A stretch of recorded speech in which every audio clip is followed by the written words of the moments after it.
XL షీట్స్లో డేటాతో పాటు formula కలిగి ఉన్న సెల్స్ ఉన్నప్పుడు ఆ ఫార్ములా రిజల్ట్ ఏ విధంగా తీసుకొస్తుంది. ఇంకా సింపుల్ ఫార్ములాస్ అయితే మనకు తెలిసిపోతుంది.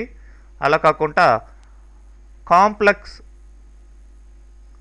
అంటే చాలా కాంప్లికేటెడ్ ఫార్ములాస్ ఉన్నప్పుడు అవి ఏ విధంగా మనకి రిజల్ట్ని తీసుకొస్తున్నాయి అనేది స్టెప్ బై స్టెప్ ఎగ్జిక్యూషన్ ఎలా ఉంది అనేది మనం ఇక్కడ ఎవాల్యుయేట్ ఫీచర్ ద్వారా చూడొచ్చు. మరి ఒక చాప్టర్ 10లో ఒక ఎగ్జాంపుల్ ఓపెన్ చేయండి. ఎవాల్యుయేట్ అనేది ఉంది, దాన్ని ఓపెన్ చేయండి. ఇక్కడ డేటాతో పాటు ఫార్ములాస్ కూడా ఉన్నాయి. మరి ఫర్ ఎగ్జాంపుల్ ఇక్కడ సేల్స్ ఉంది. ఈ సేల్స్ని బట్టి ఇక్కడ కమిషన్ రేట్ అనేది ఇవ్వడం జరిగింది. కమిషన్ రేట్ బట్టి ఇక్కడ కమిషన్ అనేది క్యాల్కులేట్ కావడం జరిగింది. మరి ఇక్కడ కమిషన్ రేటు 5% లేదంటే 10% వస్తుంది. వీటికి ఎలా వచ్చింది ఇది ఎక్కడైనా సరే మీరు క్లిక్ చేయండి. ఈ 5% ఎలా వచ్చింది అనే దానికి ఇక్కడ ఫార్ములా ఉంది. మరి ఇక్కడ ఇట్లా if B8 greater than or equal to అంటే దాని కరస్పాండింగ్ ఇది greater than or equal to average of B5 to B20 అనేది తీసుకున్నాం. B5 నుంచి B20 దాకా యావరేజ్ తీసుకొని దాని యొక్క average greater than or equal to అని ఇచ్చి ఇక్కడ కామా పెట్టి F2, F3 అని ఇచ్చాం. F2 అంటే ఏంది ఇది, F3 అంటే ఏంది ఇది. మరి ఇదంతా కూడా ఈ స్టెప్ బై స్టెప్ ఎలా వర్క్ అవుతుంది అనేది చూద్దాం.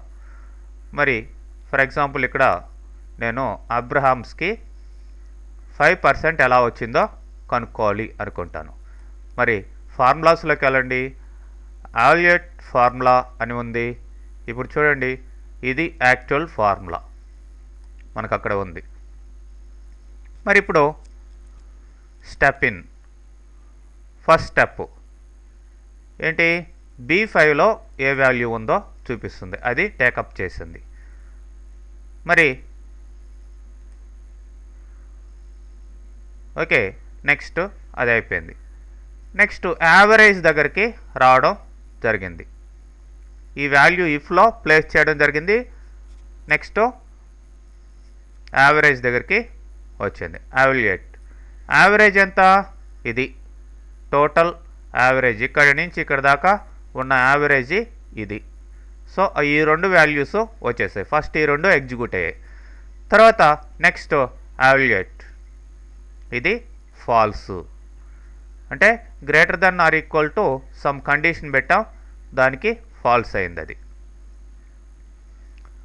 మరి అంటే మనకి యావరేజ్ కంటే టోటల్ యావరేజ్ కంటే ఇది తక్కువ ఉంది కాబట్టి ఫాల్స్ వచ్చింది. Next evaluate 5%. ఇట్లా స్టెప్ బై స్టెప్ మీరు ఎగ్జిక్యూట్ చేసి ఈ 5% ఎలా వచ్చిందనేది మళ్ళీ రీస్టార్ట్ కావాల్సింటే చేసుకోవచ్చు. ఎవాల్యుయేట్ ఎవాల్యుయేట్ ఎవాల్యుయేట్ అలా స్టెప్ బై స్టెప్ చూసుకునేదానికి అవకాశం ఉంటుంది. మీ ఫార్ములా ఏ స్టెప్ని ఫస్ట్ ఎగ్జిక్యూట్ చేస్తుంది, నెక్స్ట్ ఏ వాల్యూ వస్తుంది, ఆ వాల్యూని బేస్ చేసుకొని ఏ విధంగా నెక్స్ట్ ఎగ్జిక్యూట్ అవుతుంది అనేది మీకు క్లియర్గా తెలుస్తుంది. ఓకే.